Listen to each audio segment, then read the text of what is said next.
فيلمنا زيجمر أوشتو نعلم بحنت ليت كتف زخيل أزي عبي حيل تسكيم بزنبر حدا نشتغل عيو جن نزع عبي حيل بخمي قواس ركم زخيل زفلتن زمهرن حدا بوين زخونة أرجع سبأي له نسخة أبا حقويو نيتقول عشوم جانك تشولان يبهال أبا حقو جانك شيلين دما نجانك تشولان زفلتو انكو أبال سدرا بيتيو لعلو كله دما أبا حقو بزعباتي أبا فلي أكالو تحاوي يزركب زي تلمدن مشتراون حيلي ملو فلتت نورو نوح عمتات جانكشلين نودو بمشتر كسلطنون أوشتو زل حيلي بخمي بسرعة كوكوازور كم زخلن كمورو صنيحيو جن مستي سلطنا قوني حد أزيو قداس سخون متنقطها كل جزي نقرو نبرا نسخع حيل خافت إمكاب ترى سبات كي تقوموا لزبلي نيرو جانكشلان أبا حقو بز قداس سلامنتا كساب كندزي كمستجنغ فسيمو كردو أيكل النيرو جن أب حد صنو زولا مشت نخل نجر صغير زسم بتفصامة فترة جانك تلان ناب جزا مستملسة أب حقو كاب جزا وصاي أب ترجع أمرت ودي قنبرة ملا أكلاتو بدم تشوفيني رهبة ناب حقو كرحنا زخ المسيروا بفرح بسنبادن ناب ولا كوان تقويه جن أب حقو أمودات تنفاس يوتي يزركب نيرو كاب حقو حنتق ألقوا كي سمع أب قدمي هو تحلفت جانك تلان ملو بملو بوينو ترفه جن زي ترد نجر ولا كوانت نبرة متابع حقو نايت أب قدمي صبي زلو عزيزة النقزانتا مجمرتا منباريو دعري عمتات اتن اشتا جانك تلان عوي تمهارا ينفرست كوينيو جن هيوتو نوعو كساب كندو ألقا بألقا يكون تلون جبو ترحيو كاب دحري زرقوفون زحقو زن سترابيت يبولون موزحتي قزيو دما كم زخونة ترى تمهارا مسيوة دا تقالسة نمعواتي فتن نبرة أب حد أوان أبنا يونيفرسيتي فولي مدلاو حد زقرم نجاري فتر طلع تمهراي بولع الحقوس كتجدر يجمر جانك تشلان جن كل سب نعوزات أقو علن زاد نقون زلي مسلم نحن سابوني خون وري كم زخونة تسمعوه باهيلو نبرة نقدميت بملو رأسة أمانت يخيد نبرة جن اتناي بحق وري تمهراي نام مدرخ مسمسة كل نجار تبلاشوا أب حنت قصبت جانك تشلان نابقود نتدفيو تدربيه كم بحدش نابتنا يكرم منتو ولا حد سب نابزي فلتو سبات تراس رح نمئزات راح نابزي تقومول ولا حد سب نابزي يستوعللن زي ذكرون ترى تمهراي تملسة جن السرا هيوتو ننوح جزي أي كتسلن حد معلتي نجانك تشلان هيوتو ملء بملء صغير حد نايسلكس أو عيد بصحو حد زي تفلت أكل نمقاور رب حقوقو سير كم زاتو ينكرم كابو زخف أدما أتو مقابر الصور سبات نأسكرين بحقوق حيزهم مخادمين يرو جانك تشلان نتسمع نجر كأمني كالن دحرز كل عمتات مغارة بحقوق كاب سترابي تسترفت أمكم ذكرت عنيرا نساكوا كابير تمنزعة انت كم استفتر نمفلاتن نتكولتات نمرقاتن بون نابتنا يقدم ناي سدرابيت مقابر سفراي قوي أبو مسبز حدما اتي بسلك السمع نجر حق مخاني رقاقت اتي مقابر تقوعيتو تخفيتو نبرا ريسا بحقو أو تبوتاي نبرا جن جانك تشلان كاب تسرقن لعلي عزيزا قرم نجر كقاط مخانو جناي ترد النيرو جانك تشلان أبتبوتها مقابر انت كم استفتر المفلاتن أمرو نمرقاتن دا تقالسن كله بهاندبت حانتو قوانا من إسي قوالان السيتي أبقدميو بغتفل سوما فينك باو يبهال جانك تشلان جن من مخانا كواك ادم محتاتو بزرق منفس حابتو مخانا تنقرو جانك تشلان بتعم تدناقره ارمحجي بزعبع سومي يفلتنيو جانا حتو ادم محتاتو دما فينك باو بهاندبت كابتبوتها بمشتر تصور أبتام شتيا جانك تشلان كتأمن زخبت كالف فصامي يعزب فينك باو بهاندبت كاب سماي نتحتك تورن كلا يعزب أبا داوا دما جيف بالا حيزانيرا اتزقرم اتي بالا زي كونس بتي بالا اتقورز نبرت نقريو أبزوري أزفرح فطرات الرأيو جانك تشلان بفرحته وحيت اندار عيان كله فينك باو جن زخونه يكون فرح كير ايت متقعت كنززر تجمر نتأكافة حدا قزي طرح انت دربياته حدا فطر بونبو يطفئ بمقصال نتكال تتقع نجانك تشلان إذا كله زي كاليزو مسلو نيرو فينك باو جن نزون فطرات مقتال نعاء نعلت على السرحة بزمسل بزرق منفس تهارمم نبرت دحري جانك تشلان بالسنبادة ككاتاتلان كله تريو نتنجر كام مبراه بزيادة نوعو كام من قدان مئلاي توسن جانك تشلان هون زخوني يخون قبر مرسي كرم هابو ناب حد عام قرقواد دفي أتوتو جانك تشلان بفرحته حدا إذا قوالان سيتي من مخانا اتهم زرعين فطرات انتهي قول كم زخونو اتحابتو إيت بالزلاخة بخمي كم زيوم زعمسو الفطرات كتواقع كم زخالت حانتس فلط نقراين ورن جين أبتماساسا الأوان نعينتو كابتخوابي كنك لايك علن نمجمرتا جزي جانك تشلان كابترا هيوتو بقول نستحب بمشتراويان سبات لعلي تفطرو زخون حيلتاتن زملأ كالي مشتراو عالم كمزولو تغنزبه اتزقرم دما نسون بزخون من قد مزنا قرزي تأساسر من باريو ብዙሕ ከይጸንሐ ሹሳን ዝተባሃለ ምሽጥራዊ ሰብኣይ ጃንግ ቹላን ካብቲ መጥቃዕቲ ከም ዘምለጠ ይርዳእ። እዚ ድማ ብኡ ንብኡ ቆላሕቱ ይስሕቦ። ሹላን ከምቲ ዝሓሰቦ ተራ ናይ ዩኒቨርሲቲ ተምሃራይ ከም ዘይኮነ ክጠራጠር ይጅምር። ኣብ ውሽጡ ዝተሓበ ፍሉይ ነገር ክህልዎ ኢሉ ብምሕሳብ ስለዚ ድማ ንዕኡ ንምክትታል እቲ ዝበለጸ መንገዲ ኣብ ጎድኒ ሓደ ሰብ ምቕማጥ ከም ዝኾነ ይውስን። ፌንግ ባኦባኦ ኣብቲ ጃንግ ቹላን ዝመሃረሉ ዩኒቨርሲቲ ክትምዝገብ ይግበር። ግን ንሰናብኡ ዝመጸት ንኽትመሃር ወይ መሓዛ ንምግባር ኣይነበረን። ናይ ብሓቂ ስርሓ ንጃንግ ቹላን ኣጸቢቕኻ ምክትታል እዩ ነይሩ። ካብታ ቅጽበት እቲኣ ጀሚራ ድማ ናይ ብሕቲ ሓላዊት ኮነት። ኣብታ ትስዕብ መዓልቲ ጃንግ ቹላን ናብ ፌንግ ባኦባኦ ይጽጋዕ። ነቲ ዝጠፍአ ኣስከሬና ብሓጉኡ ንምድላይ ክትሕግዞ ይደሊ። ግን ፌንግ ባኦባኦ ብነጻ ከም ዘይትሕግዞ ትነግሮ። ብኣንጻሩ ኣገልጋሊኣ ክኸውን ከም ዘለዎ እንተዘይኮይኑ ግን ዝመጽእ መከራ ባዕሉ ክቕበሎ ትነግሮ። ጃንግ ቹላን ግን ናታ ኣገልጋሊ ንምዃን ፍጹም ፈቓደኛ ኣይነበረን። ገጹ ጠውዩ ናብ ድሕሪት ክምለስ ይጅምር። ግን ፌንግ ባኦባኦ ብሓንቲ ቅጽበት ኣብ ትሕቲ ቁጽር ተውዕሎ። ጃንግ ቹላን ሓንቲ ነገር ቅድሚ ምግባሩ ካራ መዚዛ ዝተኸደኑ ካምሻ ቀዲዳ ዕርቃኑ ትትርፎ። ጃንግ ቹላን ብስንባደ ተዋሓጠ። ብኡ ንብኡ ድማ ስለምንታይ ከምኡ ከም ዝገበረት ይርድኦ። ኣብ ሰውነቱ ሓደ ፍሉይ ምልክት ይርአ። እቲ ምልክት ኣብ ቆርበቱ ከም ውቃጦ ይንቀሳቐስ ነበረ። ፌንግ ባኦባኦ ብቁልጡፍ ስእሊ ተልዕሎ። ሕጂ እቲ ናይ ጃንግ ቹላን ዓብዪ ምስጢር ኣብ ኢዳ ይኣቱ። ንዕኡ ብኸመይ ክትቆፃፀሮ ከም ዘለዋ እውን ብግቡእ ፈሊጣ ኣላ። ካምሽኡ ተቐዲዱ ኣብ ቅድሚ ኩሉ ሰብ ተዋሪዱ እንከሎ ንሳ ግን ብዝረግአ መንፈስ ገዲፋቶ ትኸይድ። ጃንግ ቹላን ዕርቃኑ ኮይኑ እንዳተሸማቐቐ እንከሎ በቲ ካልእ ወገን ድማ ኣዝዩ ሓደገኛ ዝኾነ ውዲት ይእለም ነበረ። ንኣስከሬን ጃንግ ሺሊን ዝሰረቑ ሰባት ኣብ መወዳእታ ንረኽቦም። ስሞም ድማ ሉሊያንግን ዚያን ዝበሃሉ ሓውን ሓብትን እዮም። ኣስከሬን ናይቲ ኣረጊት ሰብኣይ ዝሰረቑ ሕነ ንምፍዳይ ይነበረን። የግዳስ ኣብቲ ኣካል ተሓዊኡ ዝነበረ ዓብዪ ሓይሊ ንምውሳድ እዩ ነይሩ። ጃንግ ሺሊን ተራ ሰብ ኣይነበረን። ኣብ ኣካሉ ኣዝዩ ሓደገኛ ዝኾነ ሓይሊ ሒዙ እዩ ነይሩ። ሉሊያንግን ዚያን ነቲ ሓይሊ ወሲዶም ንናይ ገዛእ ርእሶም ጥቕሚ ከውዕልዎ መዲቦም ነበሩ። ግን ኣብ ማእኸል ዘይተጸበይዎ ነገር ይርድኡ። እቲ ኣረጊት ሰብኣይ ብሂወት ዘሎ ወዲ ኣለዎ እዩ። ንሱ ድማ ጃንግ ቹላን እዩ። ነዚ ምስ ሰምዑ ውጥኖም ብኡ ንብኡ ብምቕያር እቲ ኣረጊት ሰብኣይ ክሳብ ክንዲዚ ዓብዪ ሓይሊ ካብ ሃለዎ እቲ ወዲ እውን ነቲ ሓይሊ ወሪስዎ ክኸውን ይኽእል እዩ ብምባል ንዕኡ እውን ካሃድንዎ ይውስኑ።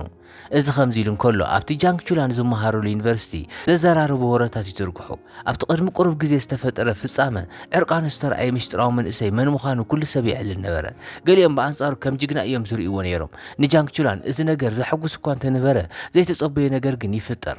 ፌንግ ባኦባኦ ደይመደይላ ንዕኡ ኣብ ትሕቲ ኢዳ ንምእታው ናቲ ስእሊ እንዳርአየ ተፈራርሖ። ጃንግ ቹላን ትእዛዝ ካብ ምቕባል ወፃኢ ካልእ ኣማራፂ ኣይነበሮን። ካብዚ ንድሓር ናታ ናይ ብሕቲ ተለኣኸ ክኸውን ተገደደ። ግን ብዙሕ ከይጸንሐ ናይ ጃንግ ቹላን ስምዒት ዝቕይር ነገር ይፍጠር። ካብ ሓንቲ ጽብቕቲ ጓል ኣንስተይቲ ቴክስት ይበጽሖ። ኣብቲ ዩኒቨርሲቲ ተምሃሪት ከም ዝኾነ ትነግሮ። ብሓባር ድራር ክበልዑ ድማ ትዕድሞ።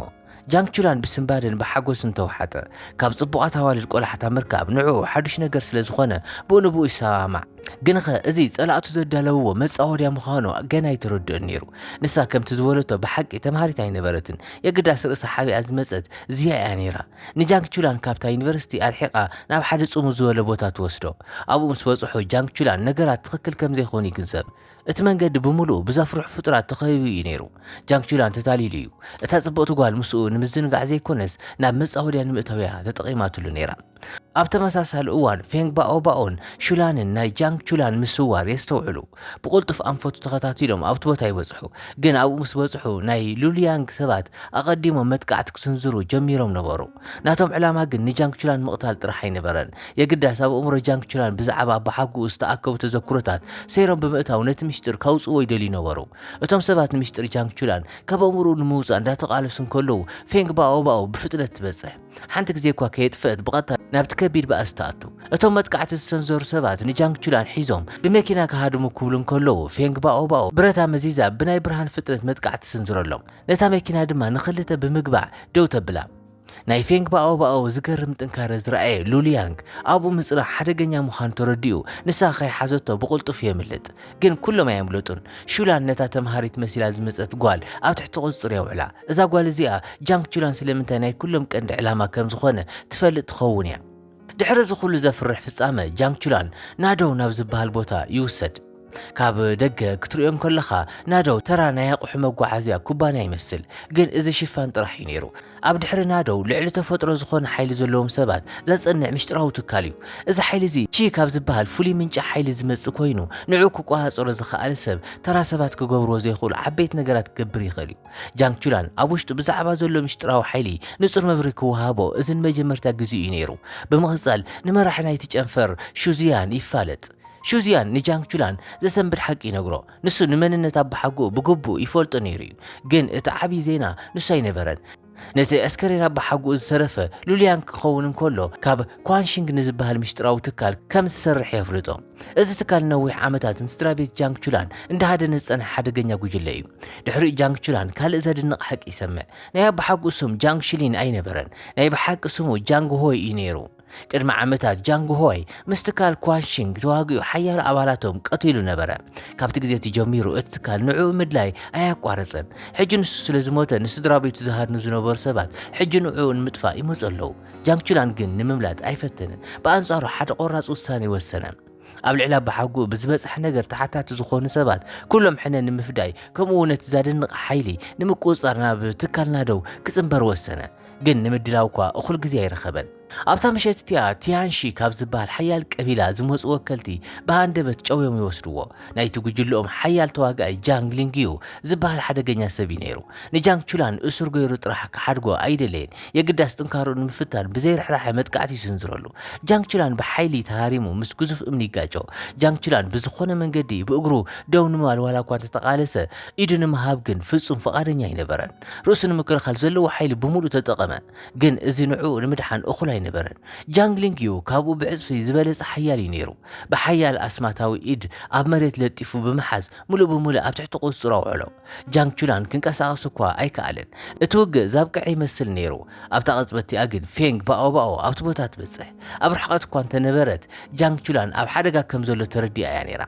ግን ብኡንብኡ ንዕኡ ካብ ምድሓን ዝበለጸ ኣዝዩ ኣገዳሲ ዝኾነ ነገር ትነግሮ ሓይሊ ክሳብ መወዳእታ ክለቀቱ እዝዞ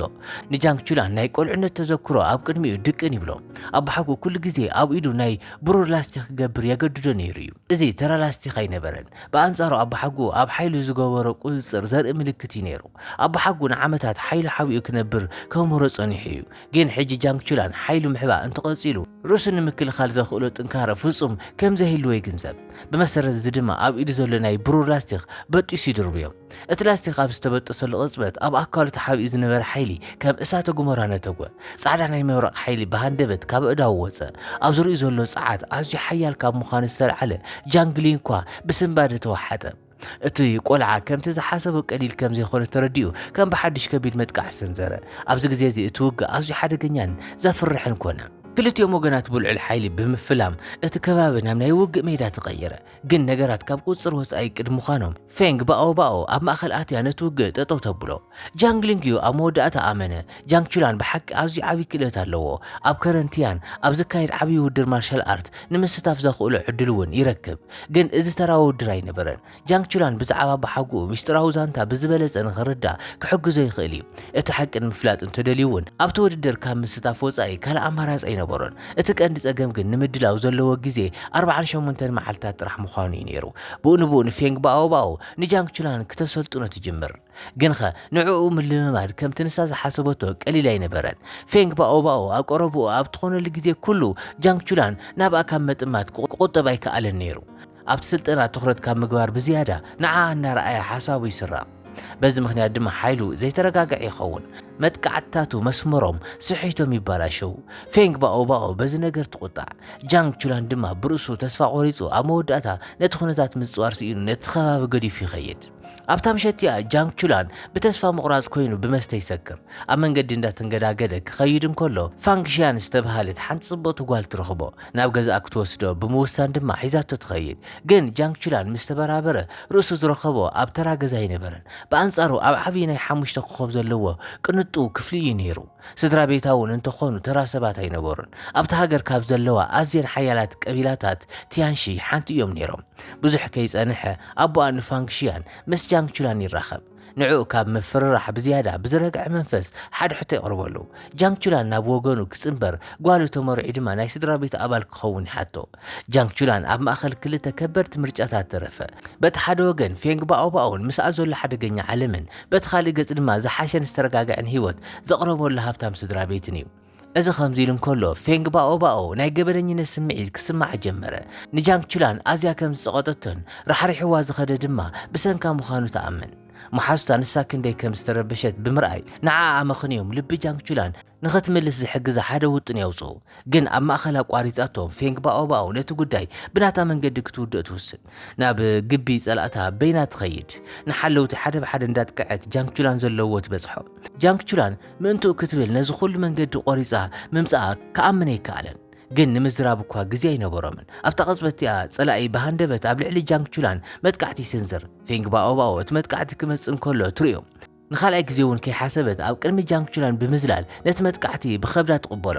ናብኡ ዝተደርበየ ሓደገኛ መጥቃዕቲ ኣብኣ ስለ ዝዓረፈ ፌንግ ባኦባኦ ብደም ተሸፊና ኣብ ሕቑፊ ጃንግ ቹላን ትወድቕ ንመጀመርታ ግዜ ጃንግ ቹላን ብደም ተሸፊና ምስ ረኣያ ክትመውት እያ ኢሉ ብምሕሳብ ኣብ ልዑል ስምባደ ይወድቕ ፌንግ ባኦባኦ ስቑኢሉ ዝስዕባ ወይ ክስልጥን ትገብሮ ተራ ጓል ኣንስተይቲ ጥራሕ ከም ዘይኮነት የግዳስ ብልቢ ከም ዘይሓልየላን ንዓኣ ምጥፋእ ከም ዘይኽእልን ተረድአት ግን ፌንግ ባኦባኦ ከም ብሓድሽ ዘገርም ነገር ኣርእየቶ ነቲ ንሞት ዘብጽሕ ቁስሊ ንዕኡ ገዲፋ ሓደ ዘገርምን ዘድንቕን ሓድሽ ክእለት ተርእዮም ኣካላ ብባዕሉ ብቁልጡፍ ክሓዊ ይጅምር ቁስላ ብቕጽበት እንዳሓወየ ምስ መጸ ጃንግ ቹላን ከኣምኖ ኣይከኣልን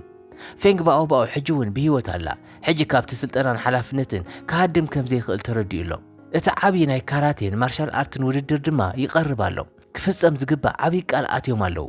ጃንግ ቹላን ናብ ከረንቲያኔ ንምኻድ ሙሉእ ብምሉእ ይውስን ኣብዚ ግዜ እዚ ግን ናብኡ ዘቕንዕ ብዛዕባ ኣባሓጉኡ መልሲ ንምርካብ ጥራሕ ኣይነበረን የግዳስ ነቲ ውድድር ንፌንግ ባኦባኦ ኢሉ ንኽዕወትን ነቲ ዋንጫ ንምልዓልን እዩ ነይሩ ኣብ መወዳእታ ኣብ ከረንቲያን ዝካየድ ዓብዪ ናይ ማርሻል ኣርት ውድድር ዝካየደሉ መዓልቲ ይበጽሕ ኣብቲ ውድድር ናብ 100 ዝጽጉዕ ኣዝዮም ሓደገኛታት ተዋግእቲ ዝተሳተፉ ክኾኑ እንከለዉ ካብኣቶም ተዓዋቲ ዝኸውን ሓደ ጥራሕ እዩ ጃንግ ቹላን ናብቲ ውድድር ክኣቱ እንከሎ ከቢድ ውግእ ከም ዝጽበዮ ገሚቱ ነበረ ልክዕ ከምቲ ዝገመቶ እውን ሓደ ነገር ይርዳእ መብዛሕትኦም ተዋግእቲ ካብኡ ብዕፅፊ ዝበልጹ ሓያላትን ተመክሮ ዘለዎም እዮም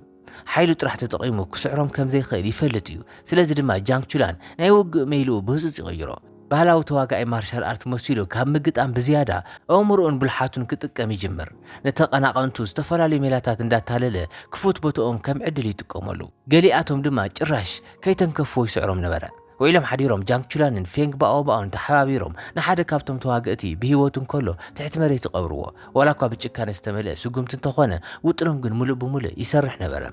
ግን ነቲ ውድድር ዝከታተል ዝነበረ ህዝቢ በቲ ኩነታት ፍጹም ኣይተሓጎሰን ነይሩ ንጃንግ ቹላን ብተንኮልን ብብልጠትን ክዕወት እንከሎ ምርኣይ ኣይደለይን እቲ ተዓዛባይ ኣብ ልዕሊኡ ልዑል ጫውጫውታ ተቃውሞን ከስምዕ ይጅምር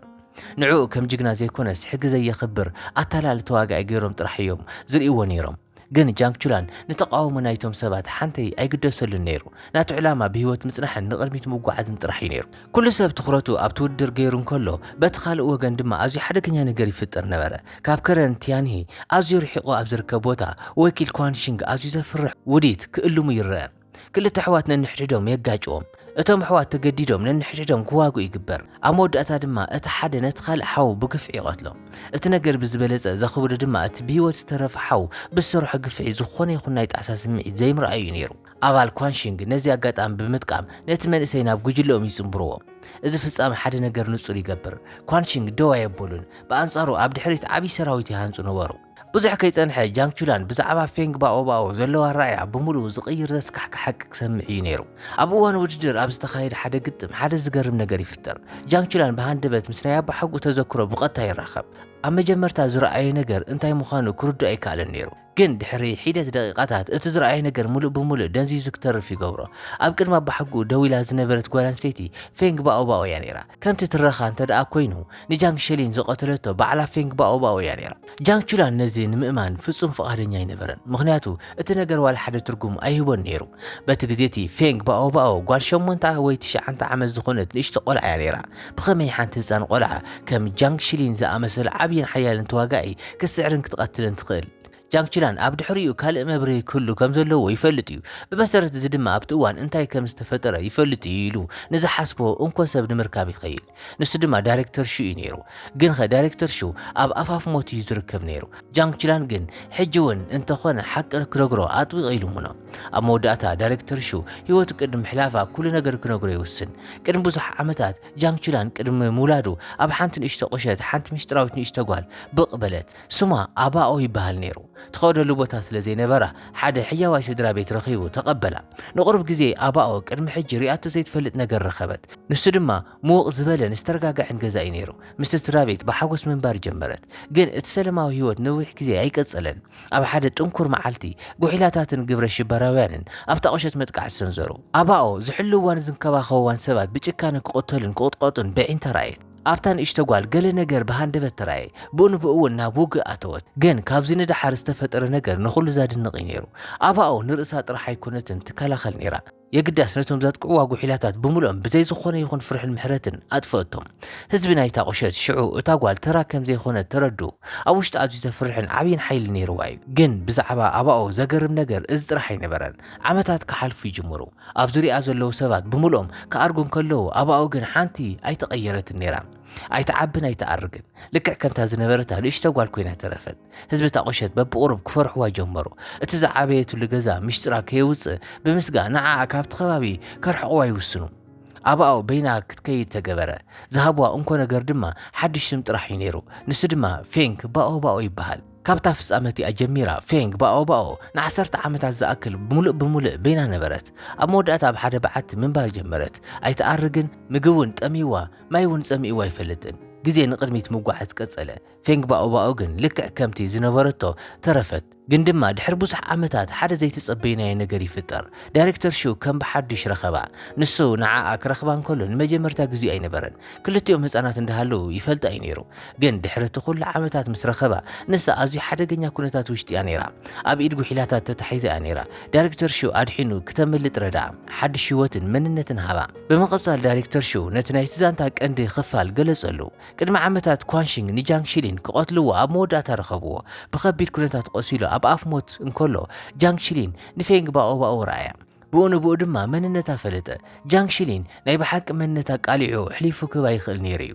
ግን ከምኡ ኣይገበረን ብኣንጻር ፌንግ ባኦ ሓደ ዓብዪ ቃል ክትኣትወሉ ሓተታ ንወዱ ጃንግችላን ክትሕልወሉ ሓደራ ይብላ እዚ ናይ ጃንግችሊን ናይ መወዳእታ ድሌትን ትምኒትን እዩ ነይሩ እዚ ማለት ፌንግ ባኦ ንጃንግችሊን ኣይቀተለተን ንሳ ናቱ ጸላኢት ኣይነበረትን የግዳስ ንወዱ ክትሕልወሉ ዝመረፃ እንኮ ሰብ እያ ነይራ ጃንግችላን ኣብ መወዳእታ እቲ ሓቂ ተረደ ንኣባ ሓጎይ ቀቲላተ ኢሉ ክሓስባ ዝጸንሐ ጓል ኣንስተይቲ ብሓቂ ኣባ ሓጓ ኣዝዩ ዝኣመናን ተስፋ ዝገበረላን እንኮ ሰብ እያ ነይራ ዳይሬክተር ሹ ቅድሚ ሞቱ ንጃንግችላን ሓደ ናይ መወዳእታ ሓደራ ሂቦ ንፌንግ ባኦ ክሕልዋን ልዕሊ ኩሉ ድማ ናይ ብሓቂ መንነታ ክትፈልጥ ክሕግዛን ሓተቶ ፌንግ ባኦ መን እያ ካበይ መጽያ ስለምንታይ ኸነ ዝኹሉ ዓመታት ከይኣረገት ተሪፋ ሕጂ ጃንግችላን ንቕድሚት ዝጓዓዘሉ ዓብዪ ምኽንያት ረኺቡሎ ማለት እዩ ኣብ ከረንቲያንያሂ ኣብ ዘለዎ ውድር ኣብ ነፍሲ ወከፍ ዙርያ ብዝያዳ ሓደገኛ እንዳኾነ መጸ ፌንግ ባኦ ናብ ካልእ ዘፍርሕ ውግእ ኣተወት ተቃዋሚኣ ግዙፍ ናይ ድምፂ ማዕበል ክፈጥር ዝኽእል ዘፍርሕ ሓይሊ ነበሮ ግን ካብቲ መጥቃዕቲ ካብ ምህዳም ብዝያዳ ፌንግ ባኦ ዘይተጸበየቶ ነገር ገበረት ነቲ መጥቃዕቲ ኣብ ገዛ ኣካላ ኣሰረቶ እቲ ዝወሰደቶ ናይ ኢነርጂ መጠን ኣዝዩ ካብ ምብዝሕ ዝተለዓለ ርእሳ ምቁጻር ሰኣነት ብሃንደበት ፌንግ ባኦ ናብ ኣየር ክትበርር ጀመረት ኣካላ ብኢነርጂ ስለ ዝመልአ ቁፅራ እንዳሰኣነት መፀት መሓዝታ እቲ ሓይሊ ሙሉእ ብምሉእ ቅድሚ ጥፉ ንዓዓ ንምድሓን ብቁልጡፍ ተረባረቡ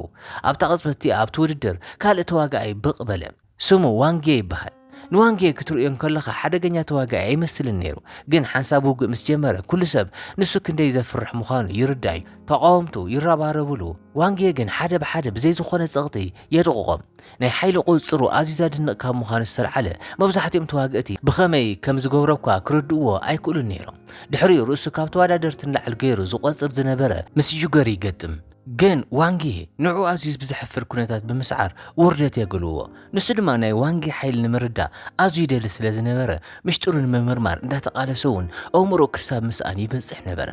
እዚ ከምዚ ኢሉ እንከሎ እቲ ውድድር ናብ ዓብዪ ፍርቂ ፍጻመ ይበፅሕ ጃንግቹላን ኣብ መወዳእታ ምስ ጃንግሊንግዮ ፊት ንፊት ይረኸብ ክልቲኦም ተዋግእቲ ቅድሚ ሕጂ ተራኺቦም ዋላ እንኳን ተነበሩ ኣብዚ ግዜ እዚ ግን ንድሕሪት ምባል ዝበሃል ነገር የለን ክልቲኦም ዘለዎም ናይ መወዳእታ ሓይሊ ይጥቀሙ ጃንግቹላን ጻዕዳ መብረቕ ክጥቀም እንከሎ ጃንግሊዮ ድማ ብጸሊም ሓይሉ ግብረ መልሲ እቲ ውግእ ኣብ ክልተ ተጻራሪ ሓይልታት ዝግበር ዘፍርሕ ውግእ እዩ ነይሩ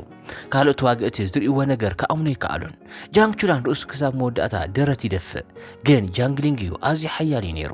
ጃንግቹላን ደው ምባል ክሳብ ዝስእን መጥቃዕቱ የቋረፅን ኣካሉ ሙሉእ ብሙሉእ ዝሓለ ኣራእዩ ምድብዛዝ ጀመረ ንሓንቲ ቅጽበት ዘብቅሑል ይመስል ነይሩ ግን ኣብታ ደቂቓት እያ ጃንግቹላን ንኣቦሓጉ ይዝክር ኣቦሓጉ ዘምሃሮ ትምህርትን ሓይሊ ምቁፅጻር ስለምንታይ ከም ዝጀመረን ይሓስብ እተዘክሮ ናይ መወዳእታ ጥንካረ ዝሃቦ ጃንግቹላን ዝተረፈ ሓይሊ ብሙሉእ ይእክብ ኢድ ንምሃብ ፍጹም ፈቃደኛ ይነበረን ኣብቲ ናይ መወዳእታ ሓያል መጥቃዕቲ ናይቲ ውግእ ኣንፈት ሙሉእ ብሙሉእ ቀየሮ ጃንግሊንግዮ ኣብ መወዳእታ ተሃሪሙ ወደቐ ጃንግቹላን እውን ተዓወተ ናይቲ ውድድር ሻምፒዮን ኾነ ግን ሽልማቱ ዋላ ሓንቲ ኣይግደሰሉን ነይሩ ዝና ኣይደለየን ገንዘብ እውን ኣይደለየን ነቲ ዋንጫ እውን ኣይደለየን ነይሩ ናብቲ ውድድር ዝኣተወሉ እንኮ ምኽንያት ብዛዕባ ኣቦሓጉኡ ንምፍላጥ ከም ዝነበረ ተዛሪቡ ነቲ ናይ ውግእ ሜዳ ገዲፉ ይኸይድ ግን ጃንግቹላን እቲ ፍልምያ ገና ከም ዘይጀመረ ኣይተረድኡን ነይሩ እቲ ናይ ብሓቂ ጸላኢ ሕጂ ክመጽ እዩ እቲ ውድድር ልክዕ ምስ ኣብቅዐ ኳንሺንግ መጥቃዕቱ ይስንዝር ብሃንደበት እቲ ናይ ቲያንሆ ከረን ይውረር እቲ ሰላማዊ ውድድር ናብ ዓብዪ ዕግርግር ተቐየረ ተዋግእትን ሓለውትን ካብ ኩሉ ኣንፈት መጥቃዕቲ በጽሖም ኣብቲ ውከት ማእኸል ኳንሺንግ ንፌንግ ባኦባኦ ኣብ ትሕቲ ቁፅር ምውዓል ይዕወተሉ እቲ ከረን ናብ ናይ ውግእ ሜዳ ክቕየር እንከሎ ጃንግቹላን ካብ ኣይፍለን ኣብቲ ከረን ዘሎ ኩሉ ሰብ ንህይወቱ ይፋለም ግን ካብቶም ሽማግለታት ሓደ ዝኾነ ኣዝዩ ዝፈትዎ ሰብ ብጭካነ ብምሟቱ ርእሱ ኣጥቢቑ ይወቅስ ነይሩ ብቁጥዕን ብጣዕሳን ስምዒት ተዋሒጡ ንኳንሺንግ ብዘለዎ ሓይል ኩሉ ከጥቅዖ ይጅምር ርእሱ ድማ ካብ ደረት ንላዕሊ ደፊኡ ኣብ መወዳእታ እምራዊ ቁፅር ሙሉእ ብሙሉእ ሰኣነ ንኳንሺንግ ይትረፍ ኣብ ዙርዩን ዘሎ ሰብ እውን ከይተረፈ ኣዝዩ ሓደገኛ ስጋኣት ኾነ እቲ ከረን እንዳፈረሰ እንከሎ ጃንግቹላን ሓደ ዘሰንብድ ነገር የስተውዕል ሓደ ጠላማይ ተዋጋኣይ ንናይ ገዛእ ርእሱ መጋየፅቱ ክሃረም እንከሎ ይረኽቦ እሰብ ናይ ካልኦት ሰባት ሓይሊ ናይ ምምጣንን ምውሳድን ዘፍርሕ ሓይሊ ኣለዎ ንሓደ ሰብ ኣብ ዝቆትለሉ ቁፅሪ ብዝያዳ ሓያል ይኸውን ናይ ብዙሓት ሰባት ሓይሊ ኣብ ዝወስደሉ ቁፅር ድማ ሓይሉ እንዳተዓፃፀፈ ይኸይድ ጃንግቹላን ክልተ ንጹሃን ሰባት ኣብ መንገዱ ተኣሲሮም ስቕ ኢሉ ከምልጥ ከም ዘይኽእል ስለ ዝፈለጠ ኣብ መንጎ እዞም ንጹሃን ሰባት እቲ ዘፍርሕ ፍጡርን ኣትዩ ደው ይብል እቲ ጸላኢ መጥቃዕቲ ይስንዝር ጃንግቹላን ንምምላጥ ዋላ እኳ እንተፈተነ እቲ ጸላኢ ኣዝዩ ሓያል እዩ ነይሩ ኣብታ ቅጽበት እያ ጃንግቹላን ሓደ ዘይተጸበየ ነገር ይገብር ስቕ ኢሉ ካብ ምውጋእ ብዝያዳ እቲ ጸላኢ ናይ ገዛእ ርእሱ ናይ ጃንግቹላን ሓይሊ ንክመጦ ርእሱ ሕሊፉ ይህቦ እቲ ጸላኢ ድማ ረኺበ ኢሉ ናይ ጃንግቹላን ሓይሊ ምምጣጥ ይጅምር ግን ናይ ጃንግቹላን ውጥን ካልእ እዩ ነይሩ እቲ ጸላኢ ኣዝዩ ብዙሕ ሓይሊ ናብ ውሽጡ ንኽእቱ ፈቐደሉ ድሕሪኡ ልክዕ ኣብ ትክክለኛ ሰዓት ነቲ ሓይሊ ኣብ ኣካል እቲ ጸላኢ ምስ ኣተየ እቲ ግጁፍ ነታጉ ነቲ ናይ ውግእ ሜዳ ኣዕነውዎ እቲ ጸላኢ ድማ ብኡ ንብኡ ሞተ ጃንግቹላን ብህይወት እኳ እንተተረፈ ሰውነቱ ግን ኣዝዩ ደኺሙ ነበረ ኩሉ ሰብ ነቲ ዝተፈጠረ ነገር ንምርዳእ እንዳተቓለሰ እንከሎ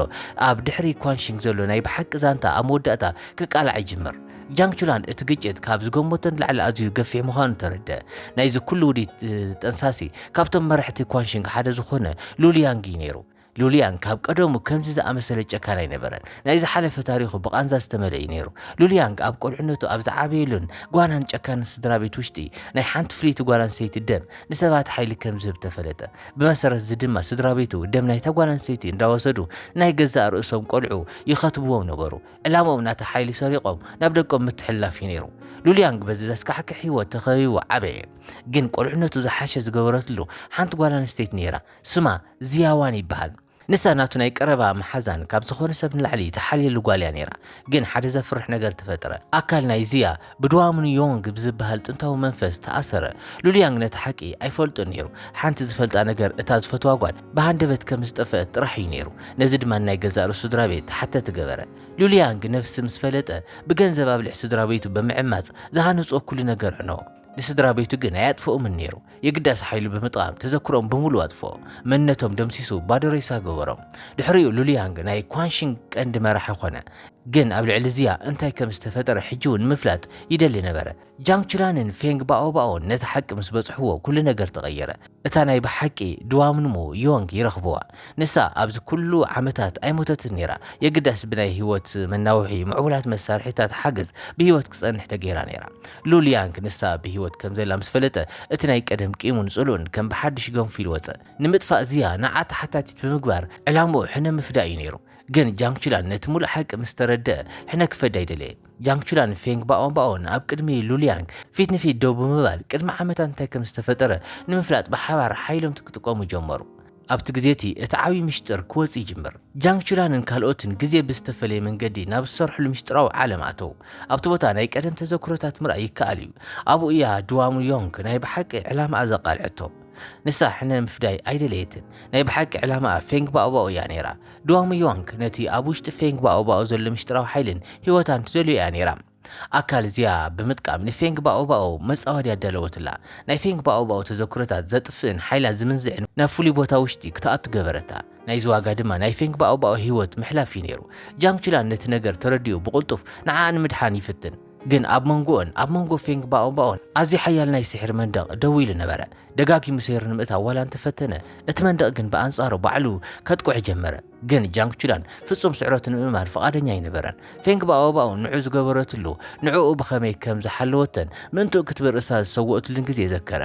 እቲ ተዘክሮ ጥንካረ ሃቦ። እዚ ጥራሕ ኣይኮነን። መሓዝቱ ዋንጌ ሉልያንግን ጃንግ ሊንግዩን ሓደ ብሓደ እንዳመፁ ምስኡ ኮይኖም ነቲ መንደቕ ንምኽፋት ክቃለሱ ጀመሩ። ግን እቲ ኩሉ ጻዕሪ ተደራሪቡ እኳ ነቲ መንደቕ ምስባር ኣይተኻእለን ነይሩ። ኩሉ ተስፋ ኣብ ዝሰኣነሉ ኣብታ ቅጽበት እቲ ናይ ብሓቂ ናይ ቀደም ማስተር ይበጽሕ። ሓንቲ ግዜ እኳ ከየባኸነ ይደልዒሉ ሓደ ሓያል ውቅዒት ይስንዝር። እቲ መንደቕ ደሃዩ ይጠፍእ። ናይ ድዋምን ዮንግ ሓይሊ ሙሉእ ብምሉእ ምስ ጠፍአ ፌንግ ባኦባኦ እውን ተረፈት። ግን እቲ ውግእ ዓብዪ ዋጋ ዘኽፈለ እዩ ነይሩ። ጃንግ ቹላን ኣካሉ ካብ ደረት ንላዕሊ ስለ ዝደፍአ ብሰንኩ ናብ ኮማ ይኣቱ። ንሰለስተ ወርሒ ዝኣክል ኣብ ሕክምና ርእሱ ስሒቱ ድሕሪ ምጽናሕ ኣብ ሓደ መዓልቲ ብሃንደበት ዒንቱ ይኸፍት። ግን እቲ ዝረኣይ ነገር ልቡ ሰወሮ። ፌንግ ባኦባኦ ኣብቲ ቦታ ኣላ፣ ብህይወት ኣላ፣ ድሓንያ። ግን ንዕኡ ፍጹም ኣይትፈልጦን እያ ነይራ። ኣብታ ዓለቲ እኳ እንተደሓነት ተዘክርኣ ግን ሙሉእ ብምሉእ ኣይነበረን። ብሓባር ዘሕለፎ ኩሉ ነገር ካብ ኣእምሮኣ ጥፊኡ ነበረ። ንጃንግ ቹላን እዚ ኣዝዩ ዘሕምም እዩ ነይሩ። ግን ንሱ ኣብኣ ተስፋ ኣይቆረፀን። ከም ብሓድሽ ካብ ዜሮ ክፋለጣ ወሰነ። ምስኣ ግዜ ሕለፈ። በብቁርብ ድማ ርክቦም ከም ብሓድሽ ክሃንጽ ጀመረ። ሕጂ ንሱ ቦይና ኣይነበረን። ኣብ መንገዲ ዝረኸቦም መሓዝቱ ብምልኦም ኣብ ጎኑ ደው ኢሎም እዮም ነይሮም። እተራ ተምሃራይ ሕጂ ዓብዪ ስድራ ቤት ኣፍርዩ ኣሎ። ናይ ፌንግ ባኦባኦ ተዘክሮ እኳ እንተጠፍአ ጃንግ ቹላን ምስኣ ሓድሽ ታሪክ ንምጽሓፍ ድልው እዩ ነይሩ። ናይ ሎሚ ዛንታና እዚ ይመስል ነይሩ። እንተ ደኣ ፈቲኹሞ ላይክን ሰብስክራይብ ምግባር ኣይትረስዑ። ክሳብ ብኻሊእ ፊልም ረኸብ ሰናይ